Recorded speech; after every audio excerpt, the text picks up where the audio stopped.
The story begins with a 34-year-old hopeless, helpless man who meets an abrupt end after crashing by a speeding truck. He is taken hospital for the treatment, but the pulse rates drops and he dies. But instead of fading into nothingness, he wakes up and reborn in another world as a baby named Rudy. He is born to Paul, a swordsman, and Zenith, a gentle healer. He finally realizes that he has been reincarnated as a baby with the complete memory from his last birth. As he gets back to his new home, he learned their language in 6 months and constantly keeps his mom engaged by running around the house, and Rudy's perverted mind doesn't leave behind, as he still holds the memory of a 34-year-old man. He looks around his maid, who's very attractive. Just then his mom catch him. Lely, their maid, complains to her owner that this baby, who seems a little weird, and apologizes for speaking extra. But Zenith brushes it off, saying he is just a baby. As Rudy grows, he looks outside and wonders. The view from this place is so good and thinks this should be somewhere in Europe. Just then he sees outside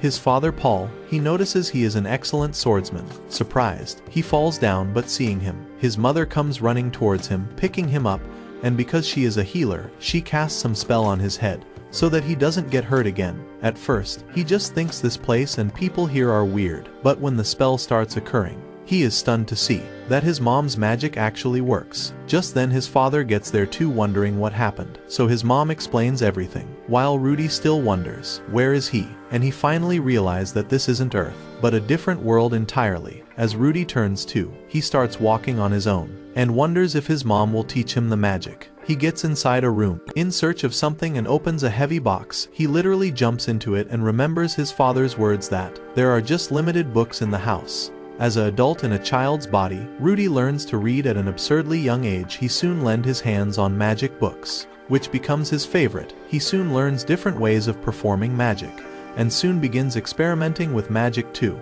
That's when his true talent begins to show. He can cast spells instantly, without chanting them out first. He tries to do it again, and hangs over a window and try to focus. Remembering his father's words, he first pictures his potential, and gradually, without even casting a spell, he throws his magic out, and falls down. Stunned to see his own magic, he kept doing the spells of water bubbles for a couple of days, and exhausted using the magic, he falls down. And after that, during dinner, or while helping his father work out, or even while bathing, he just kept thinking about how should he increase his powers of casting magic.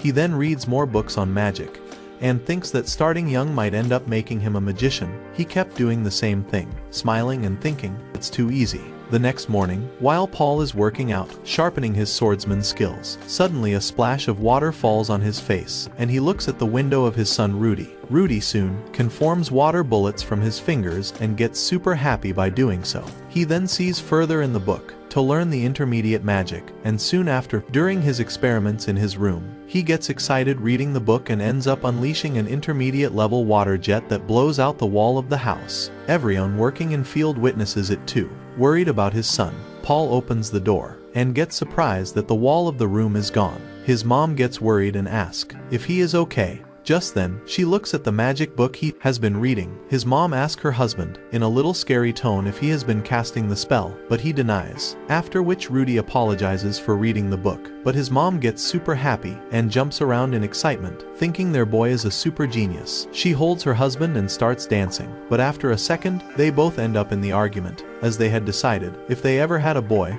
they will train him to become a swordsman. But now Zenith wishes Rudy to be a magician. But just then their maid suggests to teach Rudy magic in morning and swords training in the evening, and they both hugs each other, thinking it's the best idea. Knowing their son is genius, they hire a tutor to channel his energy. Finally, the tutor named Roxy gets there, but they all get surprised seeing a baby-faced mage. The pervert Rudy even thinks of marrying her. Seeing Rudy is such a little boy, Roxy initially thinks she is just going to be a babysitter for him, and she thinks, yet again, a set of idiot parents who think their boy is special. But Zenith assures her that her son is actually special. Although seeing Roxy, Rudy is quite nervous and asks his dad, is it important to do it outside? After that, Roxy starts explaining that there are 3 kinds of magic.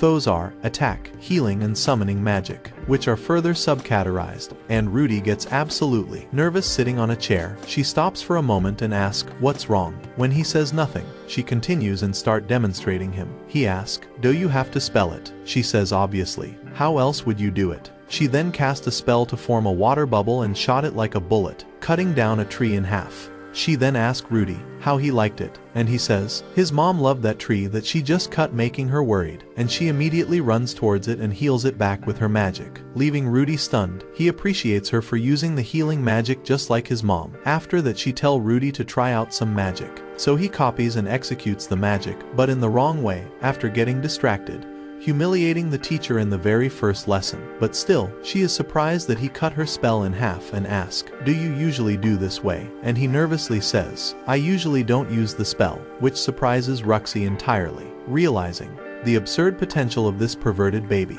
Just then, Rudy's mom sees her favorite tree falling down and tells Roxy not to use her trees as her props. She gets nervous that she may be fired tomorrow, but Rudy, who haven't had any talk with a woman in 20 years, doesn't know how to console her, so he gives a weird smile and tells her that it's okay. So she gets up and flicks his head. Just then, his mom gets there and invites Roxy in for a proper introduction, though she hesitates in the beginning, but Zenith anyway takes her in. So finally, Roxy's welcoming party begins, with drinks and amazing fest, and seeing the fun and enjoyment around, Rudy realizes that it's his second chance, and promises himself that he will not waste it, and will prove that even a reckless man like him will not let the second chance slip off. The next we see is a funeral ceremony of Rudy from his previous life, where his relatives are crying after his tragic death. In a flashback, in Rudy's past life, where he kicked out of the house in the rain for being jobless degenerate, and he walks out barefooted, thinking what did he do to really deserve this treatment. Just then he sees a bunch of teenagers arguing and a speeding truck heading the same way. In order to save those kids, he dies, crashing under the truck. Back in the present, Rudy practiced the earth magic and tries to learn more and more about the intermediate magic. Months passes by with Roxy training him with non-stop magic. They also started the evening lessons, but of course, the adult in Rudy being distracted all the time. But anyway, he gets excited to listen about demons and magic, and wonders if demon truly exist. Roxy tells him that she is a demon herself. That's the reason his parents were surprised to see her at the beginning, because they were taken aback by the color of her hairs. Rudy asks why. So she explains that there is a race of demon called Supern, the green-haired race, which was the most dangerous one. The who used haunt and slaughter kids and women's. She says that growing up she heard quite a lot about the race, mostly like, "Don't stay up late or else the Supern will devour you." And Rudy thinks every world need a character like this. But Roxy tells him that Supern are easy to recognize as they have green hairs and red gem in their forehead, so she warns him never to go close them ever, or else they will kill him. Although, in the wrong lighting, people tend to think she is a Supern as well. But Rudy compliments her, saying she is very pretty, but she brushes him off, saying she gotta sleep now. As the time passes, the kid becomes the prodigy in magic, and now he doesn't even run away from lessons, and now he can even use advanced magic. But when his father tries to teach him the swordsmanship, he has the worst motor skills. His father keeps telling him to be light on his feet, but seeing the two struggling, his mom chuckles. Also, the humiliating trauma from his past life makes him freeze up whenever he tries to step past the front gate. He remembers the humiliation and bullying he had to face in school in his previous life. Just then Roxy gets there and asks if he is okay. She looks at the scenery outside and tell him that back at her village, climate is so harsh that not even the grass would grow, but she feels really good seeing the crops here. Rudy hopes Roxy stays with them forever, and she then points to the mountain range, saying there is a country beyond that mountain called Renova, which a beautiful country, and during winters the snow piles up there, even beyond her height. She then explains that there is a prestigious modern magic university there that teaches all kind of magic, and the happiest part is they accept students from all over the world without any discrimination.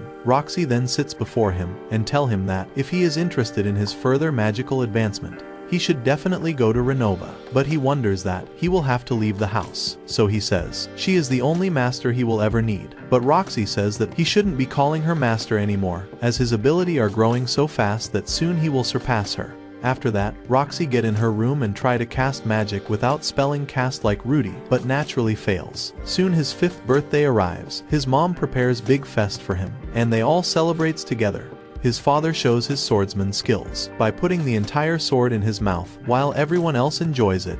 After that, his father gift Rudy a sword that's pretty heavy and he thanks him. His father explains that this sword is bit heavy for now, but he should always remember that it takes a great courage to protect one's dearest people, so he should always have the courage to do that. He tell him that magic is not always reliable. but sword will always help you in combats. Just then his wife give him a friendly cuff, making everyone chuckle. After which she gives Rudy a magic book that he loves and gets super happy, and his mother hugs him out of happiness. Finally, it's Roxy's turn and she gives him a magic wand with a magic stone to Rudy as his present for his 5th birthday. She apologizes to him for not giving the wand sooner, but Rudy thanks her and says that he will take care of it always. She then appreciates him that he has learnt 4 types of magic before he turned 5, and he responds that it's all because of her he could reach an intermediate level. She pats his head lovingly and says that she doesn't have anything else to offer him, so tomorrow is his graduation exam. Meanwhile, later that night, Rudy gets depressed thinking about his previous life and how his life sucked, as he was extremely bullied. That's the reason he always feared going out of the house. He was locked inside the house because his bullies would appear outside his window, after which he locked himself in with his computer. The next morning, Roxy tells Rudy that she will be giving her last lesson outside the home, which makes Rudy really nervous. He insists if they can do it here at the house, and his mom explains that he doesn't like going out a lot. She guesses maybe he is scared of the monsters, but Roxy assures them that as long as they are away from forest, they are safe. So his father approaches him, but he still doesn't want to go. Roxy then guesses that he is scared of horses and asks, "Aren't you?" But he denies, so she picks him and put him on the horse and assures him not to worry, and finally leaves.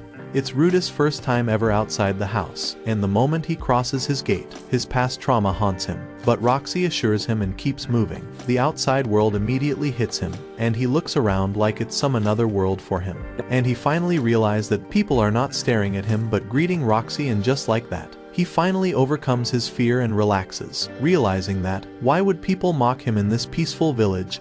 They finally stops at a place and Roxy tells Rudy to be ready for his exam, and that she will cast the spell only once, so she warns him to watch carefully. Rudy wonders if they came outside because she is using any secret spell, but she denies and says, "I don't want to hurt any crops. That's why we came out." After that she gets ready for her spell. Taking a breath, she begins spelling a powerful cast. She uses her wand and moves it for summoning her magic, and then the cloud starts pouring. The rain and thunderstorm begins, washing Rudy away, but he somehow stops himself by hanging to Rosie. Her spell is so strong that they end up destroying things by extreme thunder and water, but she doesn't know what to do now, so he suggests her to use the healing magic afterwards. She tells Rudy that it's his turn now, so he steps ahead.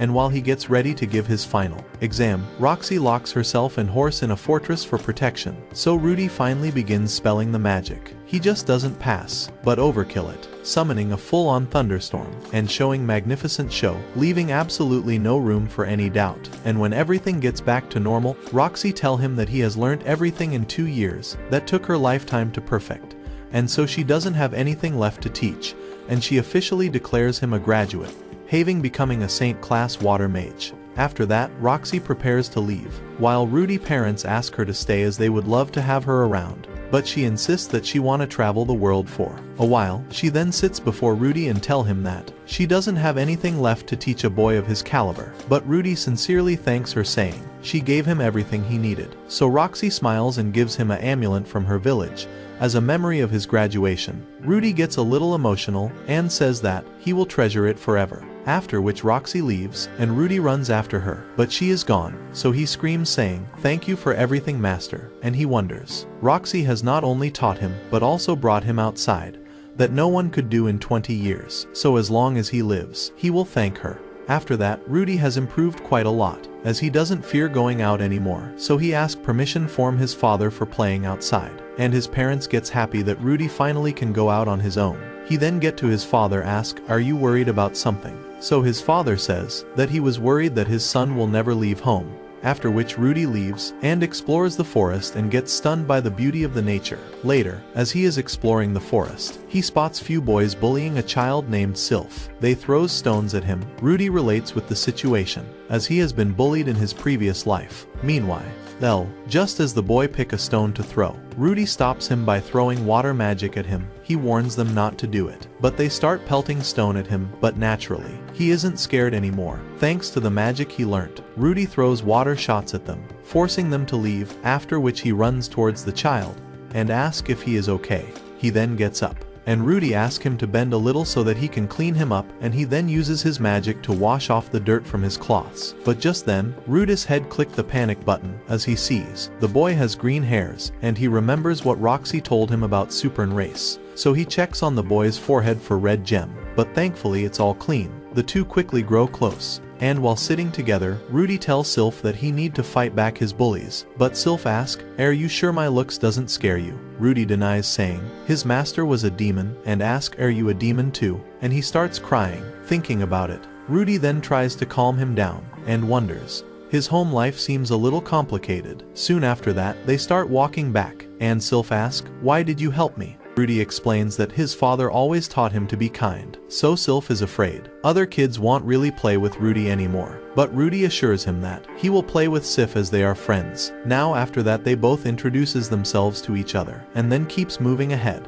Finally they stops near a tree and Rudy asks him, "Do you want to play?" But Sylph denies, saying he never played with a friend before, but asks him to show that trick that he did before. So Rudy turns and says, "That's magic." Surprised, Sylph asks, "Can I do it too?" Rudy tell him that, yes he can, if he learns the right incantation. So Sylph take a pause for a while. Rudy turns to him saying, "Do you want to learn?" And he agrees. So Rudy assures him that he will start his training right away, making him smile. After that he see off Sylph for the day and come back home. Upon reaching, he notices his father seems upset, so he wonders, what did he do? His father tell him that he is upset because Rudy threw punch at the boys today. He remembers. It was the boys who was bullying Sylph. As he tries to explain it, his father shuts him and screams, saying, "If you did something wrong, you should apologize." Rudy again tries to explain, but his father is in no condition to listen. But still Rudy says that his father is being weird as he is not even listening at first, and just luring the dominance over a kid. That makes his father really angry, and he hits him with a slap. But Rudy gets up and says that he has always tried his best to be a good son, and has worked hard to gain his trust. But today, his own father listened to someone else before him. His father still says that he hit a poor kid, but Rudy stood straight and says that he is proud of what he did today. His father gets a little shocked and then asks, "What happened today?" So Rudy turns around and says they were bullying a poor boy and were ganging up 4 against 1. But he says that next time if he sees anything wrong, he won't help. Hearing this, his father regrets and feels bad for hitting his son. Rudy wonders that he has spent many years just by himself learning tactics to argue. So this time his father stands no chance. Feeling bad, he finally gets back inside and greets him, "Mom." Meanwhile, his father then remembers the boy, Sumo, who came today with a swollen eye and a complaining mother, after which he apologizes to the women, but now he feels so sorry for hitting his son. Just then his wife gets there and asks, "What's wrong?" He explains the situation, and soon summer arrives and kids started playing out while Rudy try practicing with sword. But the summer is extremely harsh to even practice. Just then Sylph comes there. Rudy then starts teching him magic, and as the time passes, Sylph learns casting spells and can progress for hours. Sylph then want to learn the magic Rudy did the other day with fire and water, so he demonstrate it to him, but adds that it will be a little difficult for a beginner, but Ylf insist. So Rudy thinks about how should he explain it to him. So he tell him that when he uses the magic there is a rushing feeling. You should just focus on that feeling. So Sylph begin trying it, but it's not that easy. So Rudy thinks that at least he has something unique in his life he can be proud of. But just then Sylph achieved the spell less magic. Sylph GTE's super happy after that and starts running around. And Rudy, who has had a real friend after a long time, chases after him. Soon they gets comfortable with each other and start spending says together. Soon, the rain starts pouring and they both gets to Rudy's house. Maid Lily then gives him the towel to dry up and shower. Rudy immediately gets undressed and asks Sylph to do the same, but he is little hesitant. Seeing him hesitant, Rudy himself takes the initiative and undress him for the bath. As he is about to remove his bottom, he stops him, although Rudy insists, but he tell him to stop it. Rudy cannot understand what's wrong, so he agrees that he can bath just like that, and turns around, but immediately he turns back and remove his bottoms. That's when the shocking truth comes out. Sylph is a girl. Rudy gets absolutely shocked, while Sylph starts crying. Meanwhile, hearing her cry, Rudy's dad immediately gets there. Rudy realizes that he has messed things up, after which his father gets there and talk to him about it. But this time his father doesn't lose his cool and ask him calmly why he did that. Rudy explains that he thought she might catch cold, but his father says that she already said no, right? Rudy apologizes for his mistake, so father says that he should always be respectful. He apologizes again, but his father calmly tells him to say sorry to Sylphie. He wonders if she will forgive him, but his father playfully pets his head and says, "Don't worry about it, just apologize sincerely." After which, nervously Rudy gets towards the girl and apologizes, saying her hairs are really short, so he thought she is a boy all this time. Embarrassed and hurt, Silly starts crying, avoiding him completely.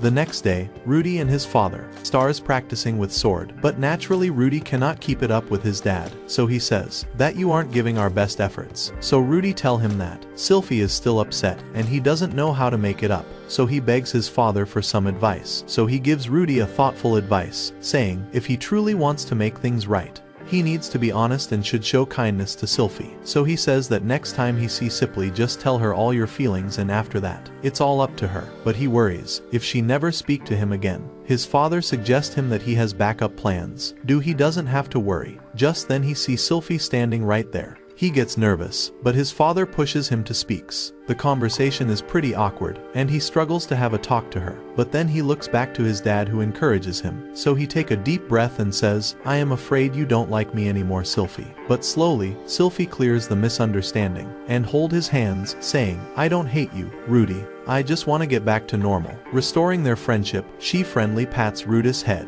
and final, they both make it up. His father hugs both of them, and they shares a beautiful laughter together.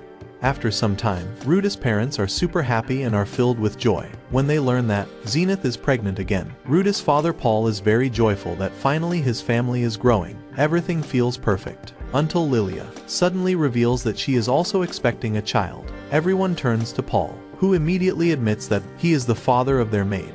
Baby, the happy mood of the family shatters instantly, and the situation threatens to tear the family apart. Zenith asks her maid, what does she plan to do? And she replies, after she assists her with childbirth, she will leave for her hometown. But Zenith is kind enough to let her stay till her own childbirth. Paul tries to talk, but naturally, Zenith floods with anger. Rudy agrees with Zenith's decision, as the weather in this country is harsh and traveling with a newborn baby is going to be the harsh for Lilia. Beyond this, Lilia and Zenith have been friends, and she has been even a great help to Rudy in hiding all his secrets. It's hard to let her go, seeing how bad things could get. Rudy steps in and he convinces Zenith that it's good that he would have two siblings than one in this house. He convinces her to forgive Leah and throws his father under the bus, telling his mom that Leah is a house help in this house. She couldn't have said no to father. But it was my father who was threatening her from earlier. Paul tries to intervene, but Zenith shuts him up. She then asks Lilia if this is true, but she denies, saying Rudy must be mistaken. The fact is that Rudy lies for saving Lilia, and he finally convinces his mom for letting her stay by putting all the blame on his father. That it was Paul's fault, not of Lilia. He tells her that it would be good for a new baby to have a friend of her own age, isn't it? Zenith starts crying, hearing this, and eventually agrees to Rudy, and she tells Lilia to stay, as she is the part of the family now. And as Zenith leaves, she threatened Paul that she is gonna have a talk about it later. Meanwhile, Lilia burst into tears. From that moment onwards, Lilia becomes deeply grateful for Rudy and feels guilty too for doing this to her master. As she was the one who initiated things with Paul, she realized that she deserved to be punished. But still Zenith spared her, and Rudy is the one who made that happen. Although, since Rude was a child, she found him really weird, as he was perverted baby, so she avoided him as much as she can. But now, she has most respect for him, and would want her child to be at Rude's service in time. Both women give birth. Zenith has a daughter named Norn, while Lilia give birth to Aisha. Paul tries to engage with his daughters, but still they kept crying, so the mothers picks them up. The house slowly settles into a new normal. To Rude's surprise, Lilia started talking to him, mostly about Paul. Meanwhile, Paul and Rusis' swords training sessions kept going, and while Paul can be careless, but he is an excellent swordsman, who have excellence in all form of sebly, sword style, and even Rudy uses magic in between sword training. He still cannot get an edge over his father, and Paul kicks him away. He then tells Rudy to get up and fight again, and be like his father. But Rudy immediately tells him that if he was cool he wouldn't have cheated on his mom, making him sad. But Paul tries to talk it out with Rudy saying, "You are a guy, you understand my situation, right?" So Rudy wonders that. He was same like Paul in his previous life, so really cannot judge his father. But anyway, Paul wanna talk to Rudy about something. He says that usually boys of his age goes to school, though he doesn't need it, because he can write and read too. But still Rudy wishes to join the school. But Paul tells him that a nerdy boy like him will really get bullied at school. Moreover, he tell him that girls never exercise there. Paul smiles and says his son should just chase one woman at a time. And just then, Sylph gets there, ladder. She practices her wind magic, and Rudy feels that she is good enough that she will surpass him very soon. Sylph then sit beside him and ask, what do he want to do today? But he seems lost in thoughts, so Sylph asks, is there anything bothering you? He tell her that he feels stuck in life. He has not made any progress with sword or magic, but Sylph thinks he is amazing already. So Rudy tell her that he still has a lot to learn, and maybe he should leave the village now for learning new things. Suddenly, Sylphie hugs him and starts crying, saying, please don't leave me. Seeing her cry so badly, he calms her down saying, he is gonna stay here only. Just as he was cuddling his pillow, thinking of Sylphie, his father gets there. He burst at him for not knocking the door, but he says he got a letter from Roxy, so he starts reading. She writes that she is currently working in the royal capital as a magic tutor. A boy there reminds her of Rudy,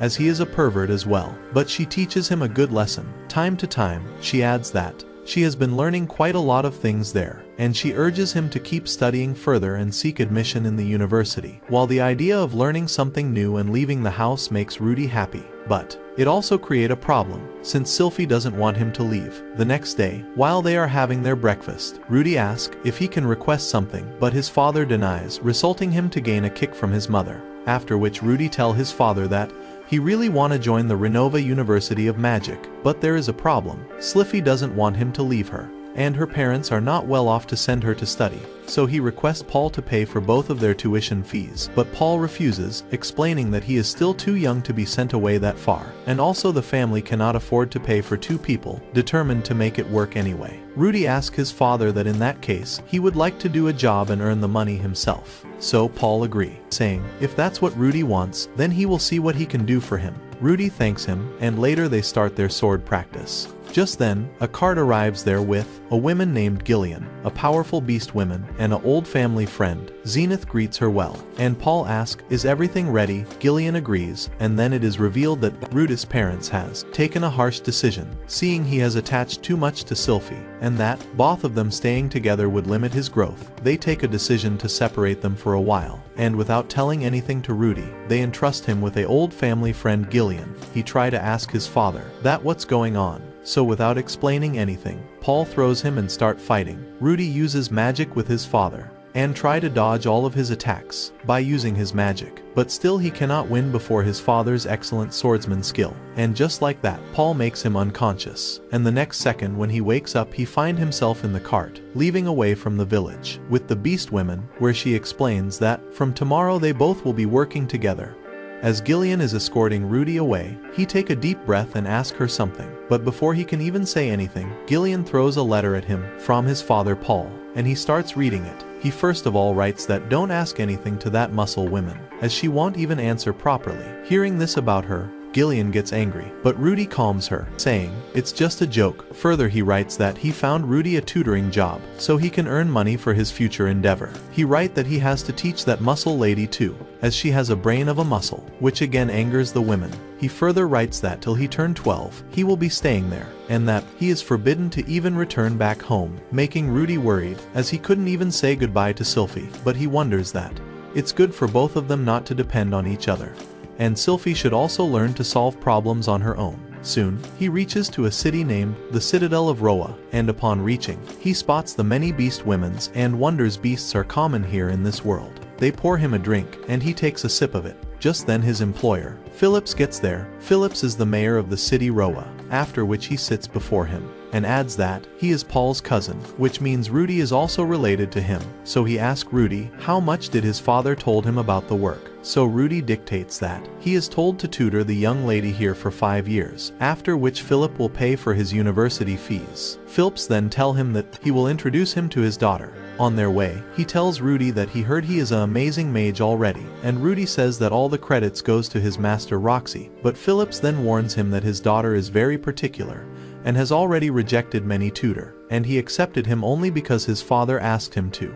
After that, he opens the door and here she is, Aries, Philip's daughter. Her first impression is so intense that Rudy feels like getting out of there, but still he gathers himself and walks towards her. He then greets her and introduces himself, but as soon as she sees him, she screams, saying, "What would a kid teach me?" On his defense, Rudy explains that he know a lot of things better, but she chooses violence and slaps him. She calls him cheeky, although she is the one who is loud and a spoiled girl. Rudy gets angry and slap her back, but that only angers her and she give him a hard punch that pushes him away. She gets absolutely mad at him and gets over him and starts punching one after the other. Rudy, who's unable to do anything, has his last resort. He uses his magic to push her away and bolts from there, but that monstrous girl chases after him and he has to hide under the table. After some time, Rudy gets out completely exhausted. Phillips looks at him and smiles, asking, "How did it go?" Tired, Rudy says he never saw a young lady like this, but Rudy refuses to give up, and Phillips admires his determination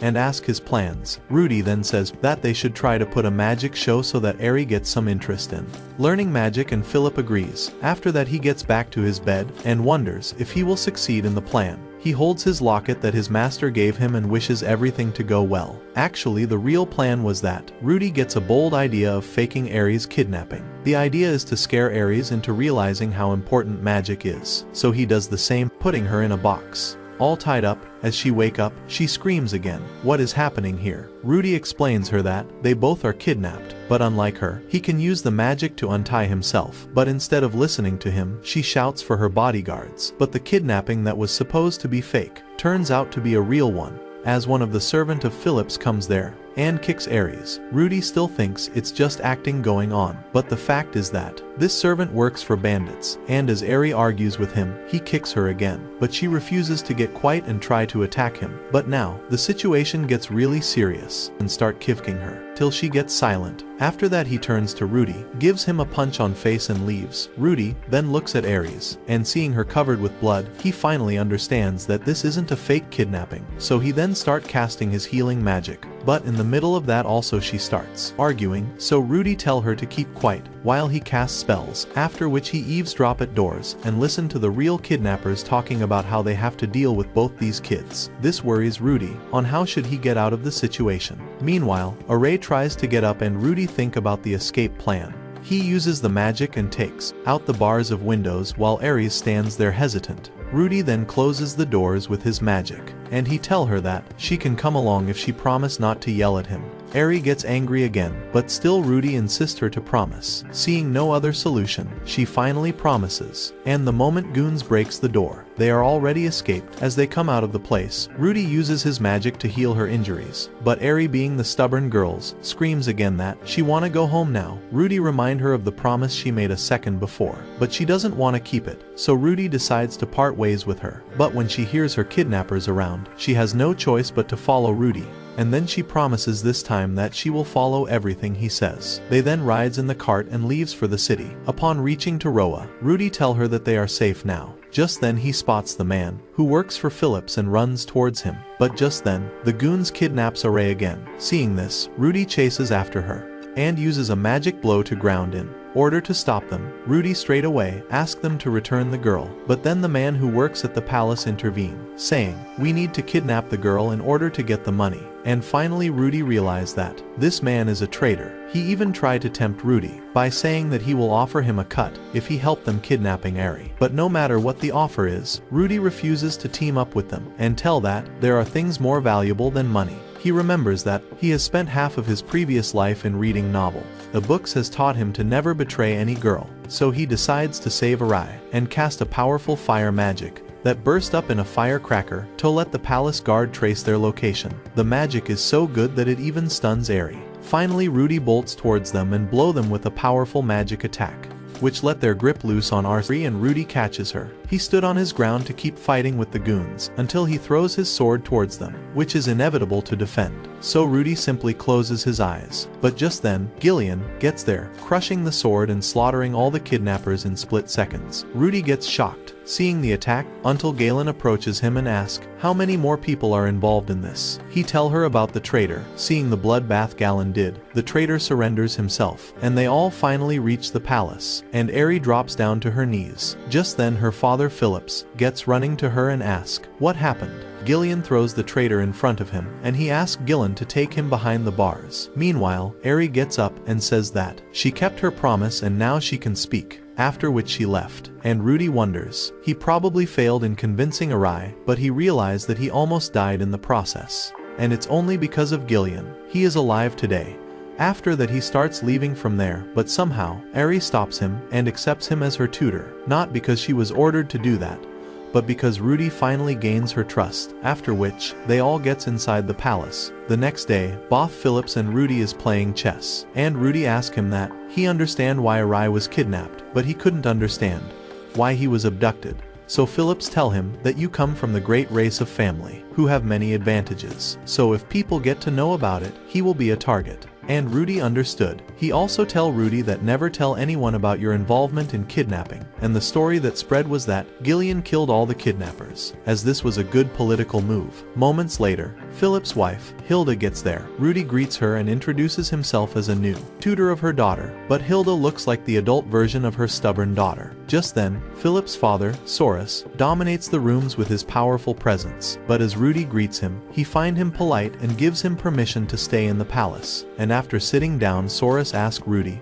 if he is the one who saved Eris, but as Rudy is told, he denies and says it was Gillian who did it. But Soros straight away tell him not to lie, so he baffles a little and says that Phillips told him to do so. So Soros calls for Phipps, and as he gets before his father, he kicks him for letting his guards down on Aries' safety. Soros then make a request to Rudy. He sits near him and Soros says that he want him to teach his granddaughter magic properly, and Rudy agrees, but Rudy says that he would prefer if Aerie speaks and approaches him first, which angers Soros, but Rudy explains him that if someone else will speak for her every time, she will never grow up to be humble. Soros understands it and calls Arai so loudly, almost bursting Rudy's eardrums. Aerie finally rushes. Upon reaching there, Soros tell her that it's high time she should ask for everything by herself. So she approaches Rudy by saying, "Teach me," but Soros asks her to be polite. So finally, she takes down a bit of her attitude and asks him if he would be her teacher. Although Rudy is shocked to see Aerie like that. But anyway, with that, Rudy officially takes on his new role. Finally, the training begins in earnest. Gillian teaches swordsmanship to both Aerie and Rudy, while Rudy handles magic, reading and writing. Aerie also teaches maths to Gillian, and she sees to show interest in it, but Aerie on the other hand is more enthusiastic about magic, and every time she uses fire magic she mess up, and then leaves. Sari wishes she was a little more interested in other lessons too, and then try to search for her, because everything he reprimand her, she just leaves, and he has to go after her. He finally catches her sleeping outside the palace. As he looks at her, he wonders. She seems like an angel while sleeping. He tries to wake her, but she is in deep sleep. No matter what he says, she doesn't wake up, but Rudy, being the pervert he is, try to take advantage of her deep sleep and touch her. Just then she wakes up and punch him. She gives him a devastating blow and throw him out of the room. So, he tries to play it cool and cries before Gillian. Although Eris showed interest in a lot of things, but maths quickly became her worst nightmares, and she refuses to do it. But then Rudy, who has made a deal with Gillian, signals her to narrate a story to stop Aerie from leaving. So begins saying, in one of her wolf party there were 7 members, 2 swordsmen, a fighter, and a thief. One mage. Aerie gets really excited about it and asks, what happens next? She goes, busyness was never my strong suit, so I let others handle it. Just then Rudy cleverly adds, have you found yourself in trouble because you couldn't do maths? Gillian agrees, saying, I had many troubles because I traveled alone and I couldn't keep account of my money. She says, she traveled 10 days without food and thought she was about to die and landed up to a monster's shit, which made her sick for days. And Rudy wonders. Gillian is going really deep with her story. And finally Gillian says, that's the reason she wants learn maths. After which, Aerie silently sit down and start with her maths lesson. After studying, they both heads for sword practice with Gillian in charge. She instruct them to keep their eyes open and focus on attack. Aerie is super fast in combats and beat Rudy very easily. She hit him and kept attacking, but Rudy is no competition for her. She finally makes one more strike and take him down. Eri boosts saying, "You have a long way to go, Rudy." After that, Gillen gives him the evaluation of his sword training, saying, his moves are very sluggish, and he gotta work on that. While Eri hits him saying, "You gotta train hard, Rudy." After the training, Rudy gets in his room, exhausted, and lie down. He wonders, it's too much of work. And yet he has to give lessons tomorrow as well. But still he realized that, if he wanna go to university with Sylphie, he gotta keep moving for another 5 years. The next day, the schedule begins again, and Eri start acting up yet again in maths classes, and go after him for some beating up. So he decided to give her some break. During a walk through the city, Eri takes Rudy with her, but he is scared that she might get abducted again. But she turns around wearing a feathery dress, and he compliments her, but she rather hit him and moves ahead. They finally reaches the middle of the city, and Eri happily runs around. As the city of Roa is beautiful, even the outer walls are amazingly decorative. The market area is super crowded, and everyone seems enjoying there. Meanwhile, Rudy writes down the prices of the items there. Just then, a man tempts Rudy to sell a medicine, which of course tempt Rudy as well, and write down its price too. After some time, Rudy's eyes lands on a book, which is similar to the one he owns, and see the price of it and notes down. Just then Eri asks him if he needs something he can buy for him by asking her grandfather. Although Rudy really wanna buy a book, but since it's not Eri's money, he refuses. He then tell her that, does she have any idea how much money he gets paid for being her tutor? She denies, and he says, 2 silver coin. Eri is shocked to hear that because it's too little. So he asks her that she should only buy gifts for people when she has her own money. But seeing her so quiet, Rudy wanna make it up to her. So he tell her that when we return back he can ask Lord Phillips for some stipend, which makes Eri real happy. As they are heading back, Rudy notices a massive castle floating in the sky. He gets absolutely shocked and asks, what is it? So Gillian tells him that it belongs to Perusius, the Dragon King, one of the legendary heroes, who once helped defeat and seal away the demon god Lepless. And he remembers, it's the same story his parents told him. As they walk ahead, he appreciates Eri for having such good knowledge on history. The floating castle leaves a strong impression on Rudy, and he wishes to go there someday. After they reach back, Eri has started her studies and her mood has shifted drastically. After they started taking short breaks from studies. Meanwhile, Eri gets him a gift, which was the same medicine he saw over the store, and Gillen tell Rudy that Eri has started getting allowance too. But seeing Rudy getting so awkward by that medicine, Eri asks, what is this medicine for? But he tries to run off, but in the struggle of him trying to run off from there, the bottle of medicine breaks down. Rudy runs away, and Eri chases after him. The next day, an intense training session goes on between Gillian and Eri, where they both shows the extraordinary skills of swordsmanship. Eri answers even the hardest attack from Gillian, and after they stop, Gillian appreciates her and says, with this level she will reach the advanced ranking soon, which makes Eri really happy. Eri even tried to improve her math skills by not getting angry, and sincerely tries to learn from her mistakes. Meanwhile, both Gillian and Eri learns to create fireballs with the magic. Later that day, Rudy is seeing a statue of his master Roxy. Just then, a lady knocks his door, so she gets inside and says that she wanna talk about Eri. She says that Eri is about to celebrate her 10th birthday and her father is throwing a big celebration party. So she wishes Rudy to change his class timing, so that Eri's dance instructor can focus on turning her into a proper graceful young lady. Hearing about Eri's dance, Rudy laughs knowing she would treat dance class the same way like her maths classes. Anyway, Rudy agrees in changing his class time, so Eri can learn proper dance. After the lady leaves, Rudy gets happy that he finally have some time off after a long time. So Rudy directly go to his favorite place, which is the library, to get some books to read. Phillips help him to find some good literature. Rudy then lends his hand on a book, which is in different language. Phillips tell him that this is the Beastmen language, and if he learn it, he can hire beast people for himself someday. Rudy starts imagining beasts women, as he finds them really charming, and Phillips find them attractive too, especially their wagging tail. After which Rudy decides to learn the new language after he returned back to his room. He starts writing a letter to Roxy, saying he has been learning new languages in his free time. Meanwhile, as the days passes, Rudy learns new languages on his own. Just then he hears something outside and opens his door to look, and sees that Eri is running away. Her dance instructor explains that every time she corrects her, she runs away. Her instructor worries that, at this rate, Eris is just gonna embarrass herself in front of others on her birthday. Hearing that, Rudy asks if there is anything he can do. The instructor immediately begs him to speak to Eri on her behalf to return back to her dance class, and he agrees. Rudy knows where her spot is and finds her right there on top of the hay. He tried to approach her saying, "I heard you having trouble with dance," but she immediately kicks him away. But he still tells her to get back to the dance class. He explains her that this party is for her, but she says that why she has to do something she isn't good at, and Rudy understands her, as he has been the same in his old life. And he knows that if Eri keeps her behavior like this, she will definitely repent like he did. Eri tells him that he wouldn't understand her problem, as he is good at everything.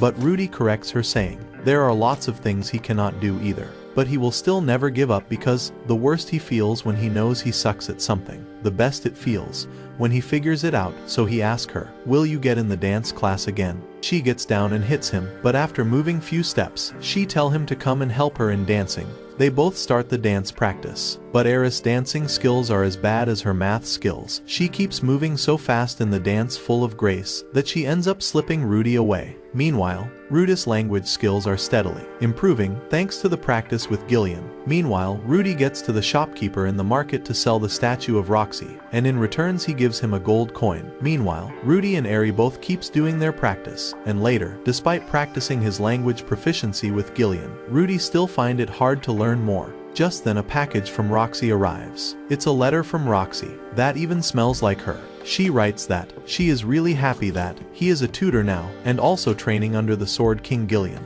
After that she get to the point and sent him the written notes for helping in his language proficiency. She has written herself for Rudy so that he can learn the Beastmen language easily. After opening the notes Roxy sent him, Rudy gets overwhelmed by the kind of efforts she has put in making these just for him. Afterwards Rudy and Eri practices again for the dance, and the instructor tells her that she will be fine tomorrow if she performs like this, which make her happy.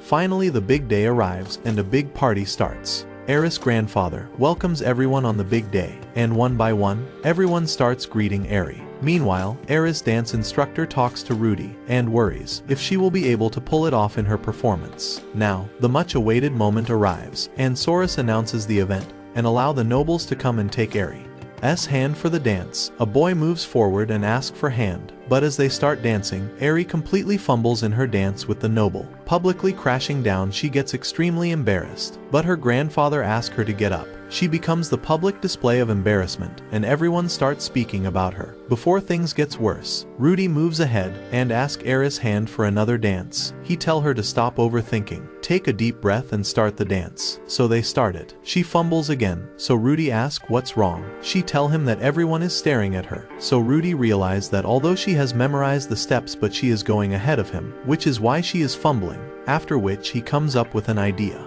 He asks her to close her eyes and perform like a fighter. Footwork, timing, things she actually understands, and suddenly it works for her, using her combat instincts.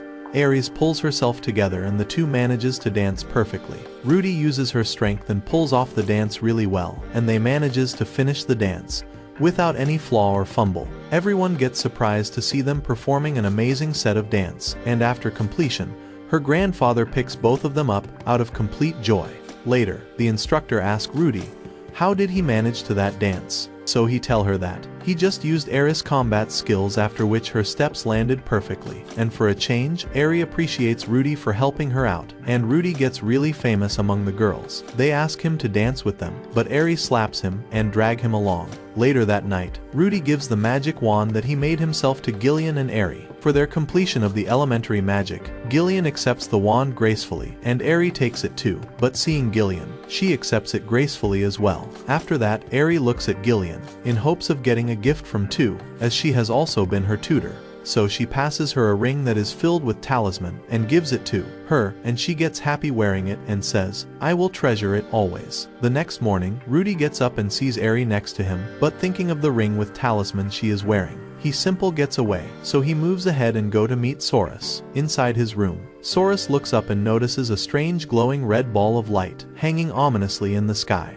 But he wonders it's not bad. So Rudy pray as well, and his pervert head could only pray one thing. May women ring down the sky. Meanwhile, Ares has gone from intermediate level to advanced level in sword fighting, and Rudy is no match for her anymore. Just then, Rudy spots the red big ball in sky again, and worries that something bad seems to be on the way. 2 years fly by, and Ares decides it's time to surprise Rudy with a birthday party of her own making. She wishes to give the best 10th birthday party they can. Meanwhile, by now, Rudy figures it out, why Phillips keeps telling him to keep a low profile. Turns out, the problem isn't Rudy himself, it's his dad's name, Paul Noto's Gray Rat, which belongs to one of the 4 Gray Rat houses. When Paul bailed noble life, his brother took over as the head of the house, and apparently, there is a plan brewing to replace him as well. So having someone with Noto's blood living under the same roof can cause political chaos. That's why Phillips asked him not to come out in public. Anyway, Rudy's 10th birthday arrives, and while he is reading the book, Gillian wonders and asks him, how did he learn 3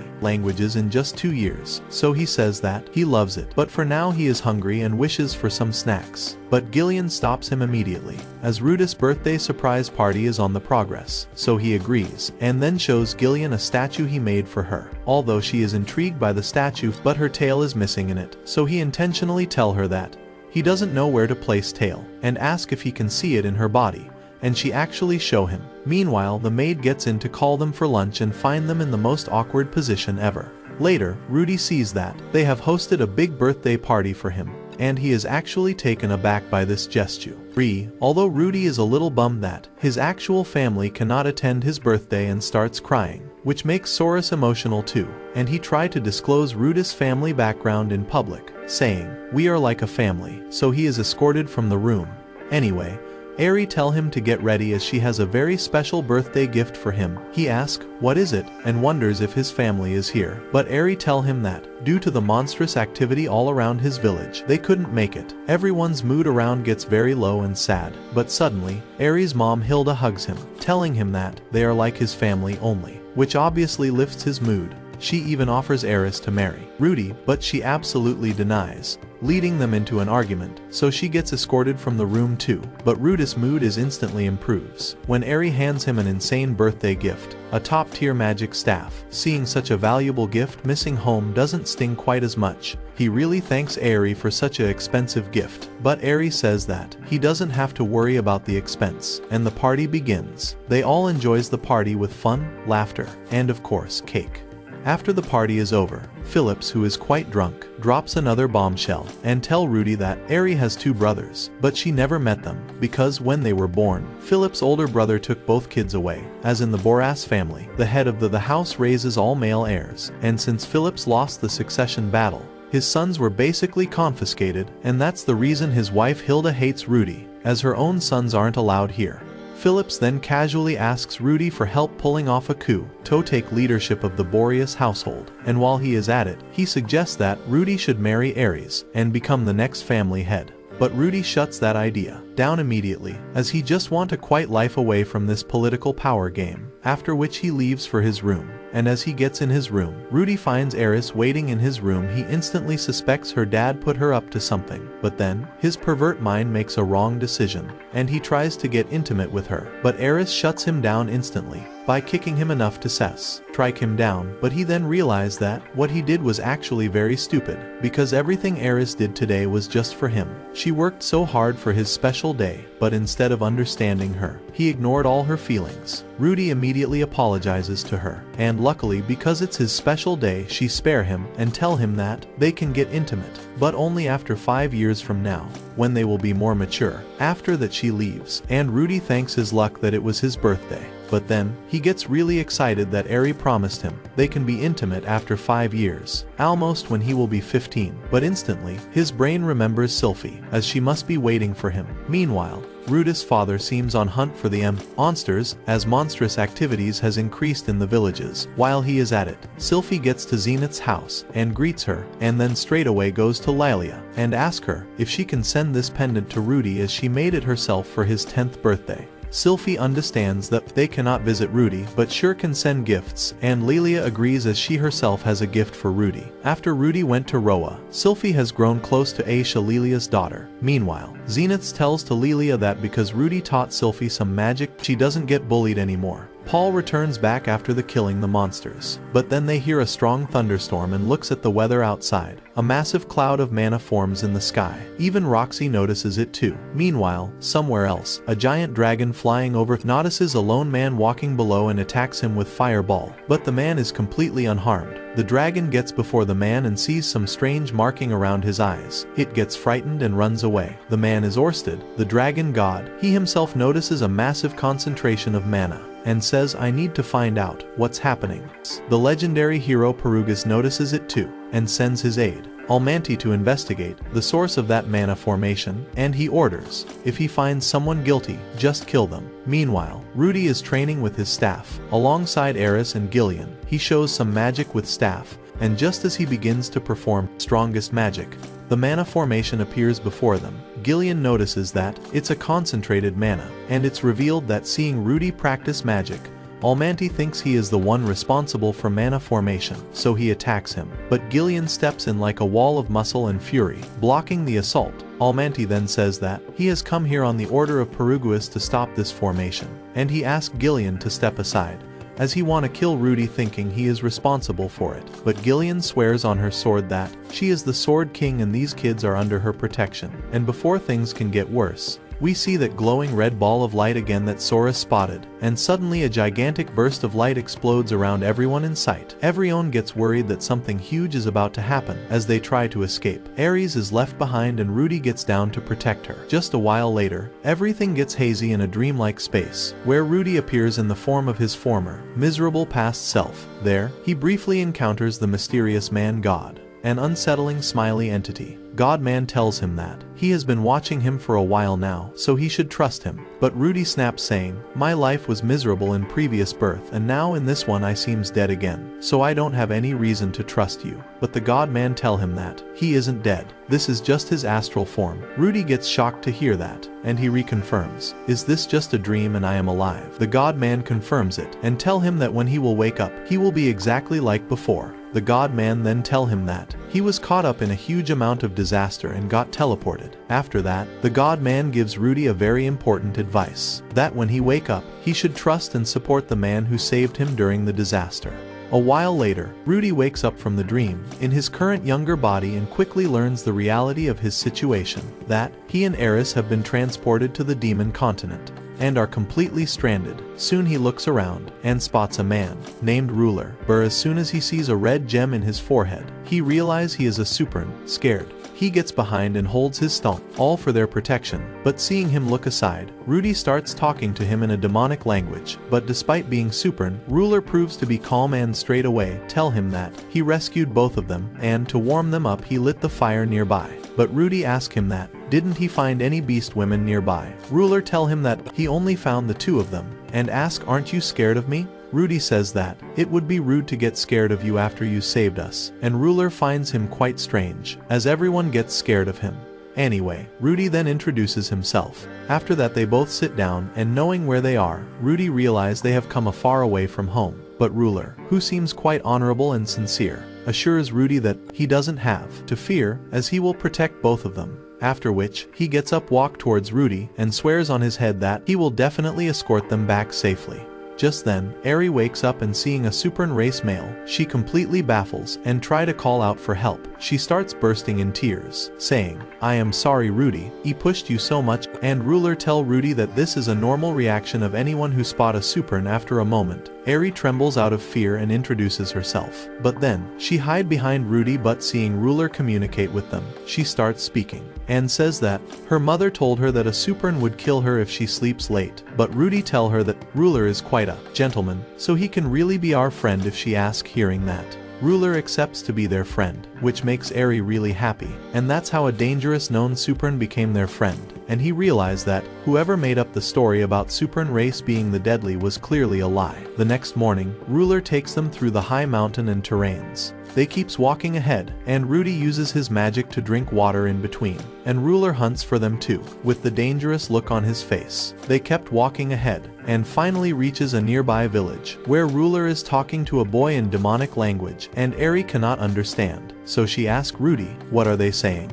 Rudy tell her that the boy doesn't want to let us in because he finds us too suspicious. But still Ruler manages to convince him. Finally the chief of the village gets there, and Rudy introduces himself in the same demonic language. The chief then asks about the pendant in Rudy's neck. He says that it was given by his master, Roxy. There, he meets Roxy's parents, and it turns out this village is Roxy's hometown, and he gets to know that Roxy belongs to a demon race known as MAGEs, which is why she was able to send Rudy some notes on demon god language. Anyway, Rudy looks around and is stunned to see all the women's in the village looks exactly like Roxy. Anyway, during their stay, Rudy and Eri both are given food, which tastes terrible, but Rudy eat it anyway. After which, in a warm environment, Eri sleeps on Rudy's lap. After that, the Chief asks Ruler how would he help these kids to go back to their homes. He says, I am more than capable of helping them always. He further adds that, even if he has to kill anyone, he will, in order to help these children. The chief says that,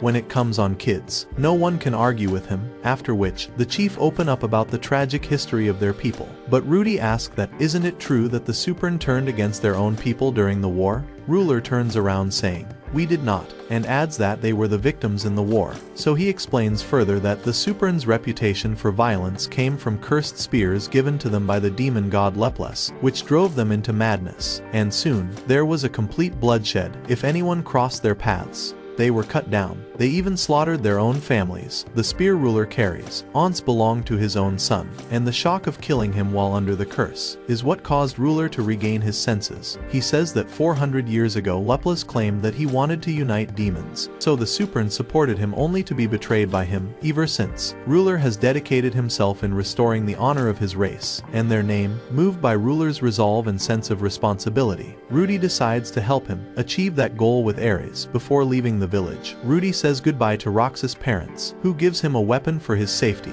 after which, they leave the village along with Ruler and begin their long journey home. Rudy trusts Ruler that he will protect them from the monsters in the wilderness, while Rudy and Eri will stand by him in cities, where the Super name inspires fear. After a while, as they travel, they come across some monsters, but guess what? Eri single-handedly slaughters them all, and after killing, they all enjoys the meat, except Rudy, who hates consuming it. The next morning, they reaches to a cliff, and Ruler tells them that behind those big cliffs is the Sea of Rikaris. Finally, the three of them arrives to the city of Rikarisu, and try to scan the city from behind, and spots that the city is packed with animal-like demon folk. Although Rudy thought that all the demons looks a little like humans, but Ruler corrects them saying this race of demons are different, and they are mass murdered too. And also Superns are absolutely not welcome there, and that too Ruler, who is extremely famous around by the nickname Dead End. So hearing this, Ruler intends not to go inside and moves out. But Rudy stops him, and pulls a genius move. He dyes Ruler's hair blue, and has him pretend to be a Magordia, the same tribe as Roxy, and somehow it works. The trio manages to pass the entry. Finally they enter into the city, and stroll around to explore the market. The trio then decides to join the Adventurers Guild to earn some money. They boldly enters the guild where everyone else is already into the game. Rudy gets in and using his language skill, he introduces himself and Eri, and soon after, Ruler takes the entry too. His presence shuts everyone down, but after a second, they starts laughing, seeing a Supern that too in blue hair. But anyway, the trio goes ahead and boldly register their party's name as Dead End, but other adventurers keeps laughing, thinking naming their party Dead End is a joke. But there is just one problem. They are stuck at the lowest F rank, which means they gonna gets the lowest pay. Just then the other adventurer comes there and tell Rudy that they are he lowest rank and makes fun of Ruler, saying, I hope he would find a lost kitty in the forest as their first task. But without saying much, the trio leaves. Meanwhile, Eri asks Rudy if they will not be earning anything, then what was the need to even register at the first place? But Rudy tell her that registering itself was a big achievement for today, as he introduced Ruler as Dead End, but everyone laughed instead of running away in fear. That's a growth for us. Meanwhile, they spots the beautiful city with amazing lights, which makes Eris so excited as she has never seen anything so pretty before.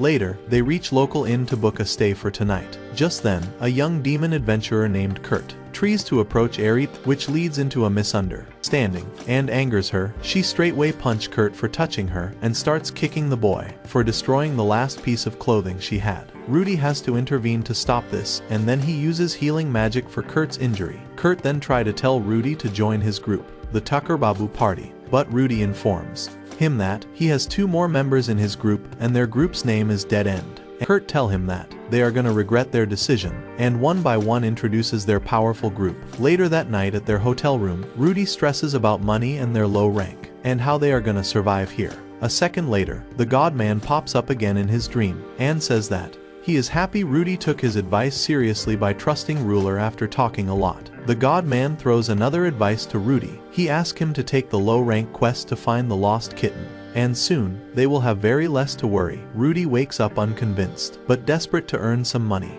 Just then he spots Eri. Wake too. He sits next to her and asks, "What's wrong?" Actually, she is worried about Gillian and her grandfather, and wonders if they would be okay, and Rudy assures her that they must be fine. The next day, they take the quest of lost kitten and moves ahead to find it, and immediately, they find a cave nearby, which smells horrible. Ruler tell them that there are many other living creature inside. As they get inside, the place seems quite creepy, and finally they see a monster inside a cage, and then the scam is revealed. The other adventurers group has been kidnapping pets to just find them later for the reward money, but the trio of Dead End shuts that down pretty fast, as the 3 of them makes a sneak attack on this other group, and Rudy uses his magic to bind them on the cage. One of them, named Lolman, says that he has something to ask. Rudy gets towards him, and just then, he takes a swing at Rudy, pushing him away.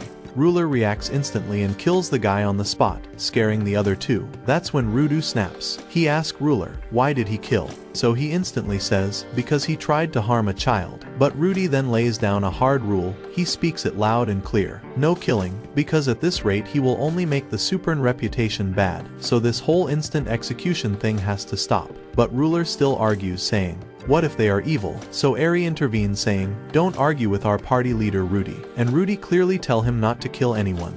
Now, if he doesn't want him to be scared of Ruler, just like everyone. Rudy then starts speaking to the other group, asking them about who do they work for. When they says they are kidnappers themselves, Rudy then takes advantage of the situation. He uses the kidnappers' higher guild rank to cut a deal, letting their group, Dead End, access better paying quests through them. And finally he asked the to join Dead End. But hearing this, Ruler asks him, what are you doing? So Rudy tell him to let him handle this, as together they can earn more money. But Ruler angrily snaps, saying, I refuse to depend on low-grade beasts like them. Eri intervenes again, punching Ruler, which doesn't even flinch him. She says, Rudy is doing this for our sake, so trust him. But when Ruler doesn't move, she breaks more punches at him, saying, if you cannot cooperate with Rudy, we can make home without you. A drop of tear falls from Ruler's eyes, and he says, I am a Supern. I will never back off from my words, so I will escort you both back home safely. And finally they all group together, and Rudy instruct them to spread the name Dead End after they finish doing their work, and let others know how well behaved Dead End is. All the other adventurer accepts the deal, and he warns them that, don't even think to double-cross us, or else they will be dead. And just like that, Dead End starts repairing their reputation, with kindness, cleverness, and a little fear. A while later, we see that, after the mana disaster devastates the FTOA region, Roxy sets out to find news of Rudy and the Grey Rat family. As she reaches the village, she immediately runs towards the list of the deads, hoping not to see Rudy's name in it. She gets relieved that Rudy's name is not in the list. Just then the 2 people gets there, and Roxy asks them about Paul Grey Rat, and then it's revealed that, aside from Paul and his young daughter Norn, everyone else is missing. So Paul leaves a message for Rudy, saying he will search for him after locating the rest of the family, clinging to the hope that his son is still alive. He also requests him to search for his mother and Lilia to the northern part as soon as possible. Meanwhile, on the demon continent, Rudy, Eri, and Ruler accepts a quest to hunt a mysterious monster in a dense forest. As they get inside the jungle, Eri notices the 2 other adventurer groups who are after the same target. One is led by an aggressive barefaced adventurer, while the other group is Tokuabu Squad. Barefaced warns everyone that he will not let them have any prize for the target, so he leaves at first. After which, the Tokuabu groups leaves behind him too. But Ruler grows uneasy, sensing that the younger group is in danger, so they should go after them. But Rudy advises him not to go too close, as they will recognize him as Supern, which will be a disaster. But Ruler cannot just see them die, so Rudy suggests to tail behind. Ruler's fear soon comes true. When the Tokuabu team is ambushed by a giant python and an almond anaconda, Ruler prepares to help, but Rudy holds him back, hoping that the Dead End can step in at the last minute to boost their reputation. But the plan backfires badly when one of the young adventurers is killed, after which Ruler and Eri both rushes to kill the monsters. Ruler takes on the giant Piter, while Eri on the almond anaconda, and kills the monsters instantly. After finishing the job, Ruler approaches the young boy, who thanks him for saving his life. But this time, Rudy's decision leads to a serious rift between Rudy and Ruler, as he is angry with Rudy for letting a child die for his own benefit. Though, the situation is eventually calmed by Kurt, who takes responsibility of his fallen comrade. He tells Ruler to stop fighting with Rudy, although Ruler tells him that kids are not to be blamed, but Kurt snaps back saying, "We aren't kids. We are adventurers, and knowing we can die, we still come to quest like this." He burst into tears saying, "It's our fault," after which Ruler leaves Rudy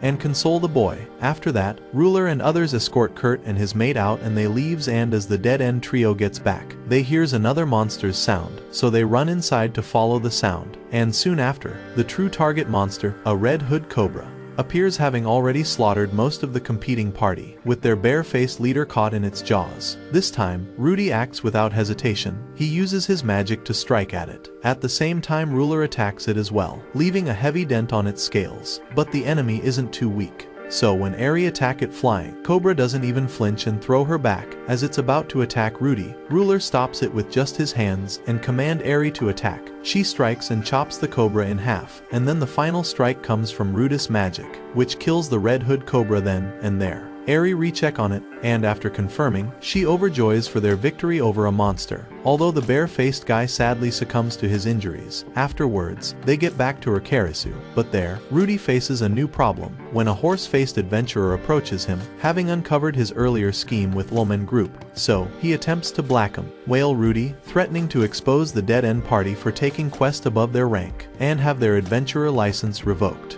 unless he receives a share of their earnings, and Rudy just cannot understands what to do, as every plan he has since he got here has backfired. Cornered, Rudy thinks of fleeing the city with Eris, realizing that he has to take her home safely, no matter what. But before things spiral further, Ruler reveals himself as a Supern, by thawing away his dyed hairs. And even before he could do anything, the blackmailer along with other people starts running. Seeing the real dead-end Supern, Ruler then threatens the blackmailer into silence. He tells him straight that they are leaving the city, and if they hear that their license has been revoked, he will be dead. After that, Ruler escaped the city, while Rudy gets to the Kurt group and asks, "Why are you scared of Ruler? When he just saved your life?" Kurt apologizes to him, after which, Rudy along with Eri leaves the city too. Later, they both start looking for Ruler, and found him in a while. Finally, Rudy and Ruler both talk it out, and Rudy apologizes to him for being a selfish idiot, but Ruler tell him that he completely understands him, as there is no shame in protecting someone that matter. The most, Ruler appreciates him calling him a fine warrior, and apologizes for treating him like a child. He tell Rudy straight that, "I will be at your side always, and you owe me nothing in return." That's what Supern does. Rudy thanks him for his words, but assures that he will restore the Supern's reputation for sure. Finally, they both smiles and reconcile, clearing the tension between them. The next morning, Ruler appears with his head shaved, symbolizing a fresh start, and Eri appreciates his look. Meanwhile, Rudy gives him a headband to conceal the red gem on his forehead, and the party adopts the matching accessories, signalizing their unity. Rudy then begins planning their journey towards the Ashura Kingdom, as the dead end continues to travel towards the coastal city at edge of the Demon Continent. Rudy remains unaware that Roxy has also arrived on the continent, accompanied by two of Paul's former companions, bringing their paths ever closer to crossing. That's all for today. If you want the next part, comment next part. We'll make it once this video hits 10,000 likes. Also, tell us which character you like the most in the comments. And thanks for watching, you guys are the best.